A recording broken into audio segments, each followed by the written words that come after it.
Najvažnija zadaća za hrvatsku zajednicu su izbori za novi saziv Hrvatskog nacionalnog vijeća koji će se vjerojatno održati u listopadu.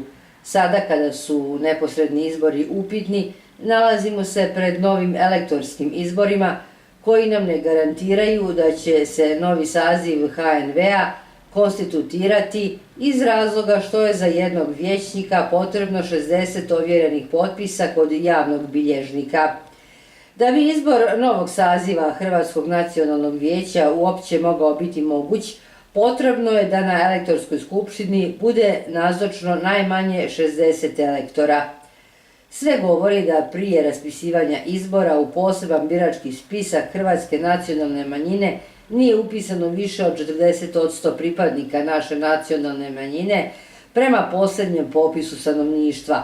Hrvatske stranke i udruge moraju naći način da nadvladaju razlike i da zajedno prikupljaju potpise u slučaju elektorskih izbora, da bi na elektorskoj skupštini nazočilo najmanje 60 elektora.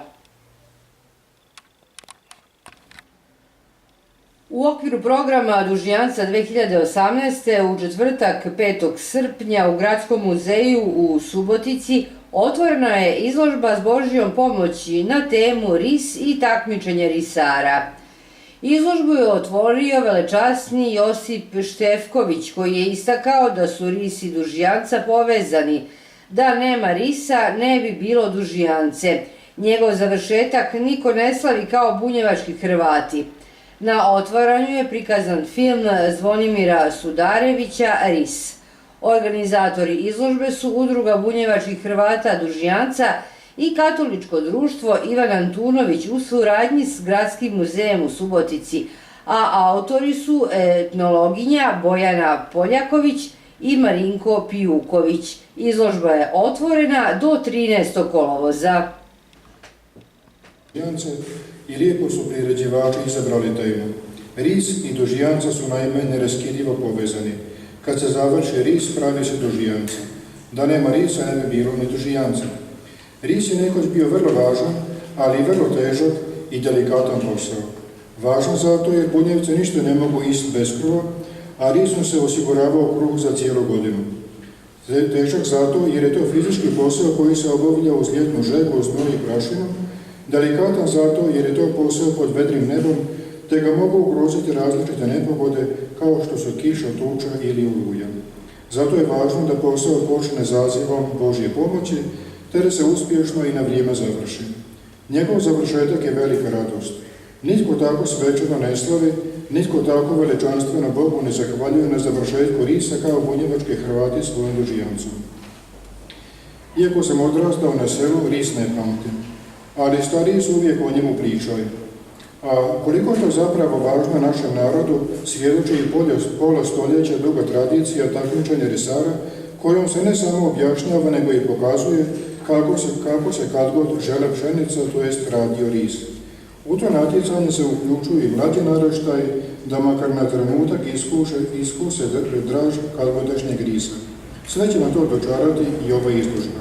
Neka je na ponos onima koji su ris radili, onima koji su na takmičenju risara sudjelovali, ali i svima nama koji smo potomci poštenih i vrijednih težaka, koji su opstanak i napredak mogli osigurati jedino vlastitim radom i Božjom pomoći. Ova izložba je lijepa jer propagira zdrave vrijednosti, jer nas između ostalo podsjeća na vrijednost i nužnost rada. Sveti Pavao u drugoj poslanici Solunjanima opominje kršćane da se klone svakoga neradnika i dangube, da ne žive neuredno od tuđega napora i rada, da ne jedu tuđ kruh badava, nego neka s mirom rade i svoj kruh jedu. A tko neće da radi, neka i ne jede. To su bile vrijednosti koji su se držali i naši stari. To su i danas važne poruke, jer nerad donosi sa sobom mnogo zla i prava je utopija sanjariti o ljudskom životu na zemlji, a da se ovdje ne bi trebalo roditi. Važno su to recimo poruke i danas, čini mi se, kada evo recimo razni projekti i administracije koštaju puno, a onda za radnike koji teret iznesu na svojim leđima ostane premalo. Zato najprije pohvaljujem priređivača ove izložbe, etnologinju Bojanu Poljaković-Popović i Marinka Pijukovića skupa s njihovim suradnicima. U ime organizatora izložbe Udruge bunjevačkih Hrvata Dožijanca i Katoličkog društva Ivana Dunović te našeg domaćina Gradskog muzeja u Subotici, svima vam izražavam iskrenu i radosnu dobrodošlicu. Uživajte razgledajući eksponate, a govorite o ovoj izložbi svojim prijateljima, poznanicima i rodbini i potaknite ih neka i oni u narednim tjednima dođu pogledati je. Hvala.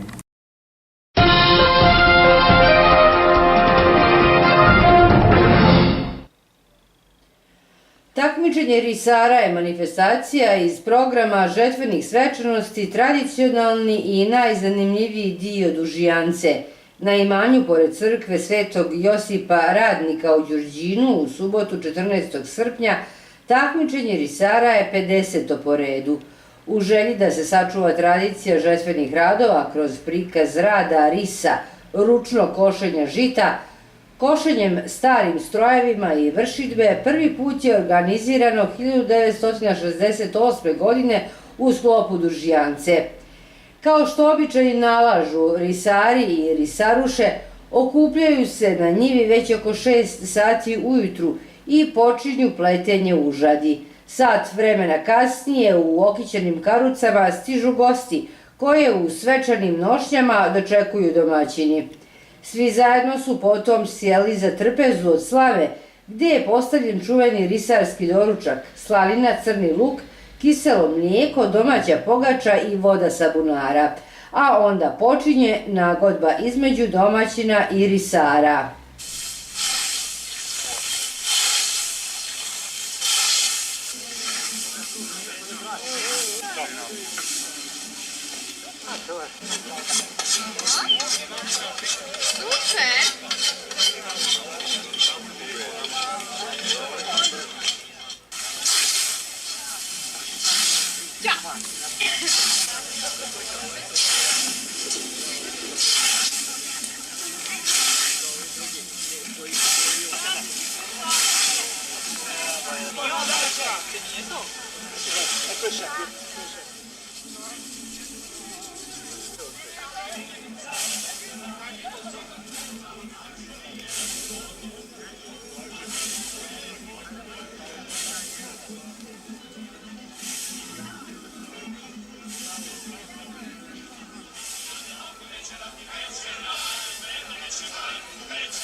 Vežu sad.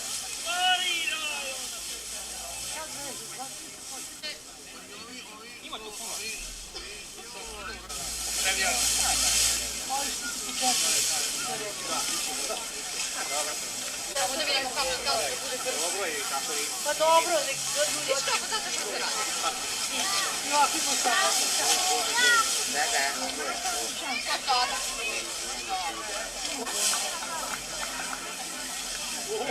Pršovina je gotovo. Evo sve jedno da punta.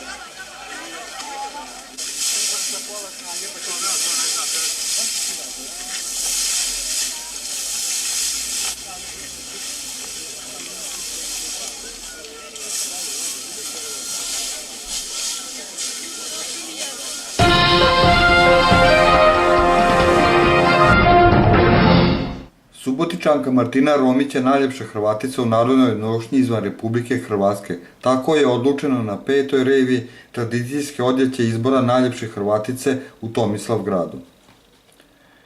Pozivamo vas na otvorenje 33. saziva prve kolonije naive u tehnici slame koje će se održati 13. srpnja na ljetnoj pozornici Etno Salaša Balažević u Tavankutu sa početkom u 19 sati.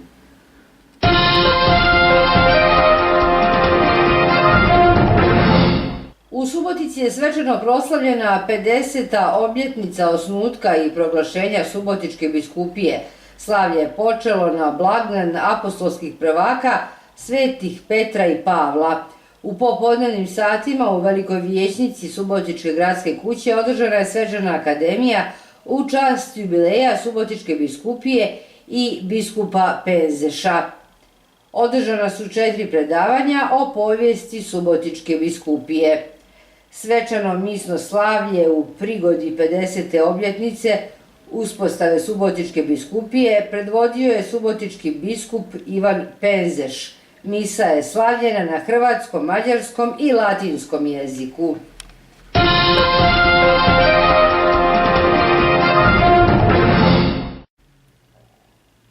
Iz tiska je izašao 55. broj mjesečnika Hrvatske novine iz Subotice. U novom broju, između ostalog, možete pročitati Dan Ivana Antunovića, mjesečni pregled Hrvata u Srbiji, intervju Nevenka Tumbas, predsjednica udruge Naša djeca, iz knjige Petra Pekića Povijest Hrvata u Vojvodini. Svi brojevi mjesečnika Hrvatske novine su vam dostižni ovdje na portalu na jednom mjestu u PDF izdanju kao i u tiskanom izdanju. Gledali ste nove vijesti Hrvata u Srbiji, kroz koje su vas vodili Zlatko Ivković i Natalija Radovanović. U nastavku vijesti pogledajte izložbu sa Božjom pomoći koja za temu ima ris i takmičenje risara. Lijepo su priređivači izabrali temu. Ris i dožijanca su naime neraskidivo povezani. Kad se završi ris, pravi se dožijanca. Da nema risa, ne bi bilo ni dožijanca. Ris je nekoć bio vrlo važan, ali i vrlo težak i delikatan posao. Važan zato jer bunjevce ništa ne mogu isti bez kruha, a risom se osiguravao kruh za cijelu godinu. Težak zato jer je to fizički posao koji se obavlja uz ljetnu žegu, znoj i prašinu, delikatan zato jer je to posao pod vedrim nebom, te ga mogu ugroziti različite nepogode kao što su kiša, tuča ili oluja. Zato je važno da posao počne zazivom Božje pomoći, te da se uspješno i na vrijeme završi. Njegov završetak je velika radost. Nitko tako svečano ne slavi, nitko tako veličanstveno Bogu ne zahvaljuje na završetku risa kao bunjevački Hrvati svojom dožijancom. Iako sam odrastao na selu, ris ne pamtim, ali stariji su uvijek o njemu pričaju. A koliko je to zapravo važno našem narodu, svjedoči i pola stoljeća duga tradicija takmičenja risara, kojom se ne samo objašnjava, nego i pokazuje kako se kad god žele pšenica, to jest radio ris. U to natjecanje se uključuju i mlađi naraštaj, da makar na trenutak iskuse draž kadgodašnjeg risa. Sve će na to dočarati i ova izložba. Neka je na ponos onima koji su ris radili, onima koji su na takmičenju risara sudjelovali, ali i svima nama koji smo potomci poštenih i vrijednih težaka, koji su opstanak i napredak mogli osigurati jedino vlastitim radom i Božjom pomoći. Ova izložba je lijepa jer propagira zdrave vrijednosti, jer nas između ostalo podsjeća na vrijednost i nužnost rada. Sveti Pavao u drugoj poslanici Solunjanima opominje kršćane da se klone svakoga neradnika i dangube, da ne žive neuredno od tuđega napora i rada, da ne jedu tuđ kruh badava, nego neka s mirom rade i svoj kruh jedu. A tko neće da radi, neka i ne jede. To su bile vrijednosti koji su se držali i naši stari. To su i danas važne poruke, jer nerad donosi sa sobom mnogo zla i prave utopije sanjariti o ljudskom životu na zemlji, a da se ovdje ne bi trebalo roditi. Važno su to recimo poruke i danas, čini mi se, kada evo recimo razni projekti i administracije koštaju puno, a onda za radnike koji teret iznesu na svojim leđima ostane premalo. Zato najprije pohvaljujem priređivača ove izložbe, etnologinju Bojanu Poljaković-Popović i Marinka Pivkovića skupa s njihovim suradnicima. U ime organizatora izložbe Udruge bunjevačkih Hrvata Dožijanca i Katoličkog društva Ivana Antunović te našeg domaćina Gradskog muzeja u Subotici, svima vam izražavam iskrenu i radosnu dobrodošlicu. Uživajte razgledajući eksponate, a govorite o ovoj izložbi svojim prijateljima, poznanicima i rodbini i potaknite ih neka i oni u narednim tjednima dođu pogledati. Hvala. Risarski ručak. Prije početka natjecateljskog dijela takmičenja risara, koje se smatra jednim od najzanimljivijih programa u sklopu manifestacije Dužijanca, svake godine održava se risarski ručak. Prilika je to za prikaz tradicijske prehrane, ali i svojevrsna gastronomska ponuda na samom natjecanju, koja ima osnovu u tradicijskoj kulturi bunjevačkih Hrvata. Risarski ručak tradicijski je povezan s kosipom žita, budući da je ris, kakav je bio skoro do sredine 20. stoljeća, započinjao nakon prvog jutarnjeg objeda, ručka, sačinjenog od kalorične hrane, koja je risarima i risarušama davala snagu za iscrpljujući i dugotrajan rad.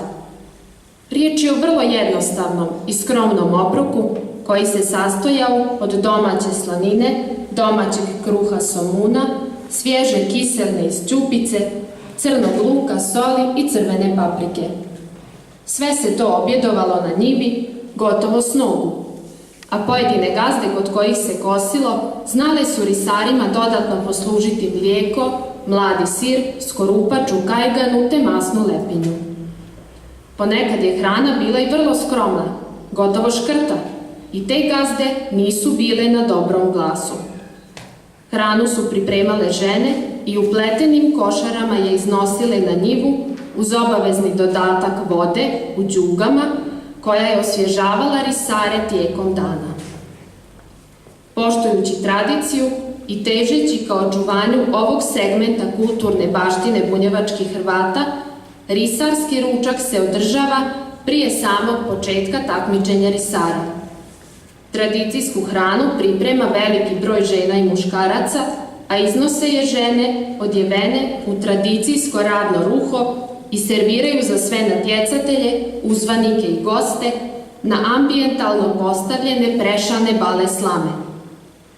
Hrana je servirana u pomno odabranim tradicijskim posudama, kojima je za cilj evociranje na jedinstveni element žetve kakva je nekada bila. Od 2016. godine održava se risarski disnotor, na kojemu se priprema i ostavlja slanina od svinje mangulice isključivo za serviranje tijekom risarskog ručka, te divenica koja se kuha za ručak, užnu, u tarani, za čiju pripremu je također pokrenuta radionica. To su dva programa kojima je gastronomski i kulturno obogaćena manifestacija Dužijanca.